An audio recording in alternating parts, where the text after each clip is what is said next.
સુરતમાં સથાણા પ્રાણી સંગ્રહાલય નેચર પાર્કને ઉનાળુ વેકેશન પડ્યું છે. વેકેશન દરમિયાન 1,94,000 લોકોએ નેચર પાર્કની મુલાકાત લીધી હતી. સથાણા નેચર પાર્કમાં ઉનાળુ વેકેશન દરમિયાન મનપાને ₹40,39,000 આવક થઈ છે. 5 મે થી 8 જૂન સુધી સમગ્ર દક્ષિણ ગુજરાતમાંથી લોકોએ મુલાકાત લીધી હતી. ગત વર્ષની સરખામણીમાં આ વર્ષે વધુ મુલાકાતીઓએ વધુ વિઝિટ કરી હતી. સુરત પ્રાણી સંગ્રહાલયમાં વાઘ, સિંહ, દીપડા, રીંછ અને જળબિલાડી સહિત પક્ષીઓ આકર્ષણનું કેન્દ્ર રહ્યા હતા. હું doctor Rajesh Patel, incharge zoo superintendent, Sarthana nature park, Surat મહાનગરપાલિકા.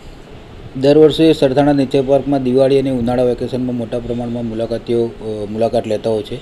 આ વર્ષે આપણે 5/5/2025થી 8/6/2025 સુધીના સમયગાળા વેકેશનના સમયગાળા દરમિયાન સરથાણા નેચર પાર્ક ખાતે કુલ 1,49,000 જેટલા મુલાકાતીઓએ મુલાકાત લીધેલી હતી અને તેઓની પ્રવેશની ટિકિટ આવક પેટે ₹40,40,000 જેટલી આવક થયેલી છે.